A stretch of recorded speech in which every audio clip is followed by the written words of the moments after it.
खुलुमबाय बेयो बड'लेण्ड इंखं टेलिभिजन दिनै 23 सेप्तेम्बर 2022 शुक्रबार खालि सानसेनि बरादखौ नोंथांमोननि खाथियाव लाबोदों आं सदानन्द दैमारिया।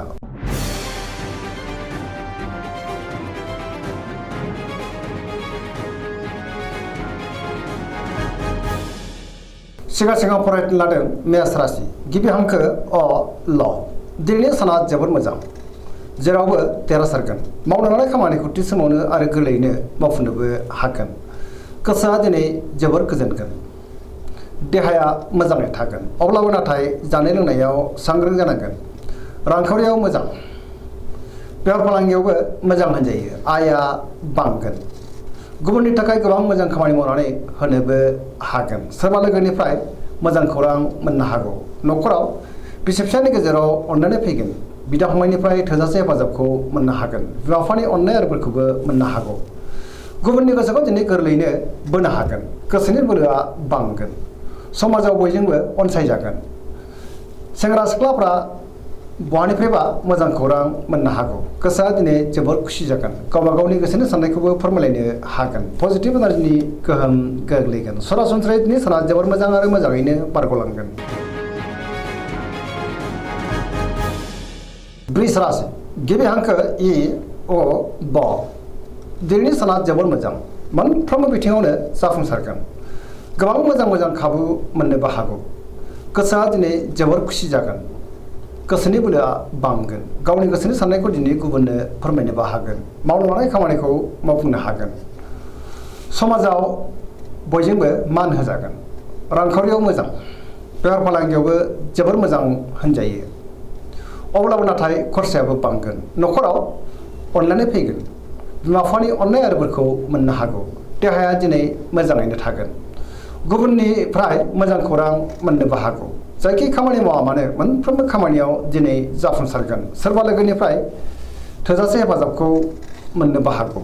गोसोनि साननायफ्रा दिनै जाफुंगोन। पजिटिभ एनार्जिनि गोहोमबो गोग्लैगोन।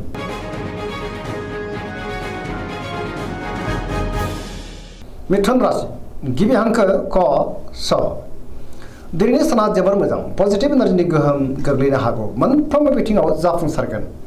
गियाननि आंखाल जानाय नङा। गोसोनि साननायफ्रा मोगथाङाव जाफुंगोन। गोसोखौ दिनै जोबोर गोजोननायबो मोनगोन। गोसोआव गोग्गो आरो गोथों साननाय फैगोन। देहाया मोजाङै थागोन अब्लाबो नाथाय जानाय लोंनायाव सांग्रां जानांगोन। रांखावरियाव जोबोर मोजां बेफार फालांगियावबो जोबोर मोजां आयआबो बांगोन। सोरबा लोगोनिफ्राय थोजासे हेफाजाब मोननो हागौ। समाजाव मान मोनगोन। गोसोनि बोलोआबो बांगोन गावनि गोसोनि साननायखौ गुबुननो फोरमायनोबो हागोन। मावनो लानाय खामानिखौ थि समावनो मावफुंनो हागोन आरो सिगांनि बबेबा आद्रा खामानियाबो दिनै मावफुंजागोन। सोरबा लोगोनिफ्राय मोजां खौरां फैनोबो हागौ। लाइमोनफोरनि गोसोआ दिनै जोबोर खुसि जागोन। कर्कट राशि गिबि हांखो ड ह दिनैनि साना जोबोर मोजां मोनफ्रोमबो बिथिङावनो जाफुंसारगोन। गोसोखौ दिनै जोबोर गोजोननाय मोनगोन। सोरबा लोगोजों बाख्नाय जानो हागौ। गोसोनि साननायफ्रा दिनै मोगथाङाव जाफुंगोन। गोसोआव पजिटिभ साननाय फैगोन। गोथों आरो गोग्गो साननो रोंगोन। गियाननि आंखाल जानाय नङा। रांखावरियाव जोबोर मोजां बेफार फालांगियावबो जोबोर मोजां होनजायो आयआबो बांगोन। न'खराव दिनै बिसि फिसायनि गेजेराव अननानै फैगोन। समाजाव बयजोंबो मान होजागोन। देहाया दिनै मोजाङैनो थागोन। गुबुननि हेफाजाबखौ मोननो हागोन। न'खराव बयनिबो हेफाजाब मोननो हागौ। समाजाव बयजोंबो अनसायजानानै गोसोखौ दिनै बांसिन गोजोननाय मोनगोन। फरायसाफ्रा फरायनायाव गोसो दुंखांगोन आरो मोजां फिथाइ मोननोबो हागोन। पजिटिभ एनार्जिनि गोहोमबो गोग्लैगोन।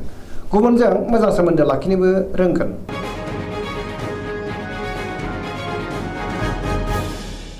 सिंह राशि गिबि हांखो म ट दिनैनि साना जोबोर मोजां गोसोआव गोग्गो आरो गोथों साननाय फैगोन।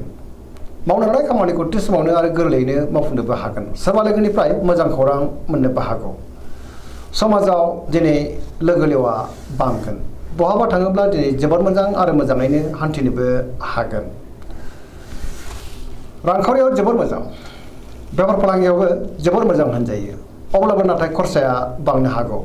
गोसोनि साननायखौ दिनै गुबुननो फोरमायनो हागोन। न'खराव बिसि फिसायनि गेजेराव अननानै फैगोन। समाजाव बयजोंबो मान होजागोन। गुबुननि गोसोखौ गोरलैयैनो बोनोबो हागोन। देहाया दिनै मोजाङै थागोन। बयजोंबो गोरोबनो रोंगोन आरो बहानिफ्रायबा मोजां खौरां मोननो हागौ गुबुननि थाखाय गोबां मोजां खामानि मावनानै होनोबो हागोन गोसोआ दिनै जोबोर रमान्टिक जागोन आरो लाइमोनफ्रा गावबा गावनि गोसोनि साननायखौ फोरमायलायनो हागोन। कन्या राशि गिबि हांखो प ट दिनैनि साना जोबोर मोजां गोसोआव पजिटिभ साननाय फैगोन गोथों आरो गोग्गो साननो रोंगोन गियाननि आंखाल जानाय नङा मोनफ्रोमबो बिथिङावनो जाफुंसारगोन रांखावरियाव जोबोर मोजां अब्लाबो नाथाय खरसाया बांगोन बेफार फालांगियाव जोबोर मोजां मुलाम्फा मोनगोन देहाया दिनै मोजाङैनो थागोन गोबां बिथिङावनो जाफुंसारगोन गोबां मुंदांखा सुबुंजों दिनै लोगो मोनज्लायनोबो हागौ नखराव बिसि फिसायनि गेजेराव अननानै फैगोन बिदा फंबायजों मोजां सोमोन्दो थागोन गोबां खामानियाव दिनै मुखुबबो थागोन बयजोंबो अनसायजागोन मावनो लानाय खामानिखौ थि समावनो मावफुंनो हानानै गोसोआ दिनै जोबोर गोजोनगोन पजिटिभ एनार्जिनि गोहोमबो गोग्लैनो हागौ सेंग्रा सिख्लाफ्रा जोबोर रमान्टिक जागोन आरो गावबा गावनि गोसोनि साननायखौ फोरमायलायनोबो हागोन।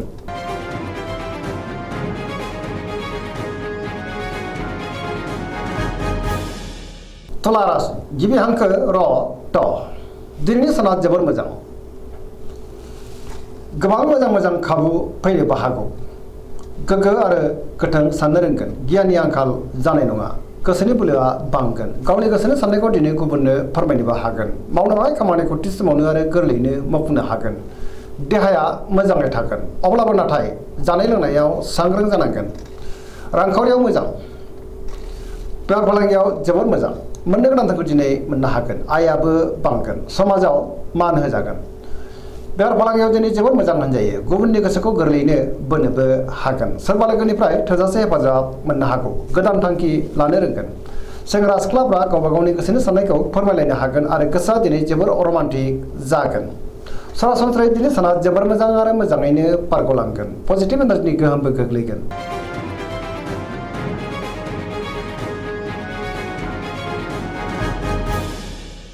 वृश्चिक राशि गिबि हांखो न स दिनैनि साना जोबोर मोजां समाजाव लोगो लेवा बांगोन गोबां मुंदांखा सुबुंजों दिनै लोगो मोनज्लायनोबो हागौ पजिटिभ एनार्जिनि गोहोम गोग्लैगोन सोरजोंबा बाख्नाय जानो हागौ समाजाव दिनै बयजोंबो मान होजानानै गोसोखौ बांसिन गोजोननाय मोनगोन सोरबा गोजाम लोगोजों बहाबा लोगो मोनज्लायनोबो हागौ गोसोआव दिनै गोग्गो आरो गोथों साननाय फैगोन मावनो लानाय खामानिखौ थि समावनो आरो गोरलैयैनो मावफुंनोबो हागोन सोरबा गोजाम लोगोनिफ्राय मोजां खौरां फैनोबो हागौ गुबुननिफ्राय थोजासे हेफाजाबखौ मोननो हागोन गोसोनि साननाय आरो लुबैनायफ्रा दिनै मोगथाङाव जाफुंनो हागौ गोसोनि बोलोआबो बांगोन गुबुनजों मान होजागोन नखराव अननानै फैगोन रांखावरियाव मोजां अब्लाबो नाथाय खरसाया बांगोन बेफार फालांगियावबो मोजां होनजायो गुबुननि थाखाय गोबां मोजां खामानि मावनानै होनोबो हागोन पजिटिभ एनार्जिनि गोहोम गोग्लैगोन लाइमोनफ्रा जोबोद खुसि जागोन आरो बहानिफ्रायबा मोजां खौरां मोननो हागौ।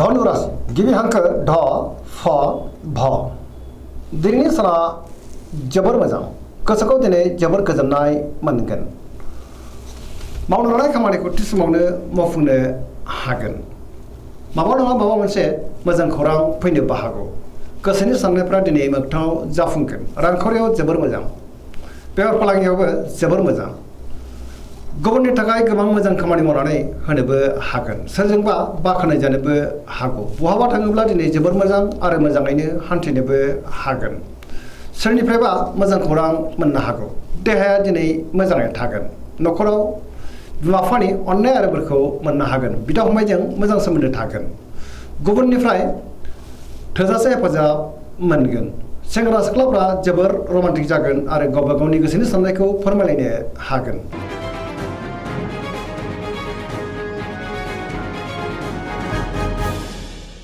मकर राशि गिबि हांखो ख ज दिनैनि साना मोजां आरो गाज्रि गेजेरजों बाबेनलांगोन गोसोनि साननायफ्रा देबार नांनो हागौ मावनो लानाय खामानिखौ मावफुंनो हागोन रांखावरियाव मोजां अब्लाबो नाथाय खरसाया बांगोन बेफार फालांगियाव मोजां होनजायो गोबां खामानियाव माबा नङा माबा मोनसे हेंथाबो फैनो हागौ अब्लाबो नाथाय मावलांनो हागोन गुबुनजों मोजां सोमोन्दो लाखिनो रोंगोन मोनफ्रोमबो खामानिखौ मावफुंनायाव एफा नङा एफा हेंथा फैनो हागौ गोदान खामानियाव आखाइ होनो हानाय नङा नखराव अनलायनाय फैगोन बिदा फंबायनिफ्राय थोजासे हेफाजाब मोननो हागौ सेंग्रा सिख्लाफ्रा जोबोर रमान्टिक जागोन आरो गावबा गावनि गोसोनि साननायखौ फोरमायलायनो हागोन फरायसाफ्रा दिनै फरायनायाव गोसो दुंखांगोन आरो मोजां फिथाइ मोनगोन अब्लाबो नाथाय नेगेटिभ एनार्जिनि गोहोमबो गोग्लैनो हागौ।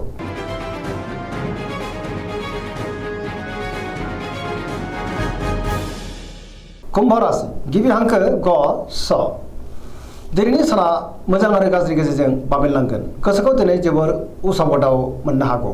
मावलांनाय खामानिखौ थि समावनो मावफुंनो हागोन। अब्लाबो नाथाय माबा नङा माबा मोनसे गोरोन्थि जालांनो हागौ। समाजाव मान मोनगोन। गोबां मुंदांखा सुबुंजों दिनै लोगो मोनज्लायनोबो हागौ। रांखावरियाव मोजां, बेफार फालांगियावबो मोजां मोनजायो। आयाबो बांगोन। अब्लाबो नाथाय गोसोआ गोजोननाय नङा। देहाया दिनै बारा मोजां थानाय नङा। गोबां रोखोमनि देहायारि जेंनाजों मोगा-मोगि जानांनोबो हागौ। जानाय लोंनायाव सांग्रां जानांगोन। न'खराव दिनै अनलायनाय फैगोन। गुबुननि हेफाजाबखौबो मोननो हागोन। बिमा-बिफानि अननाय आरोफोरखौबो मोननो हागौ। बहाबा दावबायहैनो एबा हान्थिनो खाबुबो मोननो हागौ। अब्लाबो नाथाय पजिटिभ एनार्जिनि गोहोमबो गोग्लैनो हागौ।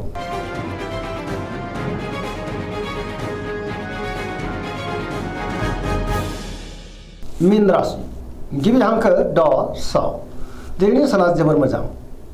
बहानिफ्रायबा मोजां खौरां फैनोबो हागौ। मावनो लानाय खामानिखौ थि समावनो मावफुंनो हागोन। गोसोआव गोथों आरो गोग्गो साननाय फैगोन। गियाननि आंखाल जानाय नङा। गोसोनि बोलोआ बांगोन। गावनि गोसोनि साननायखौ दिनै गुबुननो फोरमायनोबो हागोन। देहाया मोजाङै थागोन। अब्लाबो नाथाय जानाय लोंनायाव सांग्रां जानांगोन। रांखावरियाव मोजां, बेफार फालांगियावबो मोजां मोनजायो। न'खराव दिनै गुबुनजों मोजां सोमोन्दो लाखिनोबो रोंगोन। सोरजोंबा बाख्नाय जानोबो हागौ। लाइमोनफोरनि गोसोआ दिनै जोबोर रमान्टिक जागोन आरो गावबा गावनि गोसोनि साननायखौ फोरमायलायनोबो हागोन। फरायसाफ्रा दिनै फरायनायाव गोसो दुंखांगोन। धोरोमारि बिथिङावबो गोसो दुंखांगोन। पजिटिभ एनार्जिनि गोहोम गोग्लैगोन। सरासनस्रायै दिनै साना जोबोर मोजां आरो मोजाङैनो बारग'लांगोन। दिनैनि राशि फरायनाया एसेनोसै। जोबनायाव बेखौनो खावलायो जाहाथे नोंथांमोना सानफ्रामबो जोंनि बे बड'लेण्ड इंखं टेलिभिजनखौ नायबाय थायो आरो साबस्क्राइब खालामो, लोगोसे लाइक खालामो आरो शेयार खालामो। एसेनोसै, गोजोन्थों।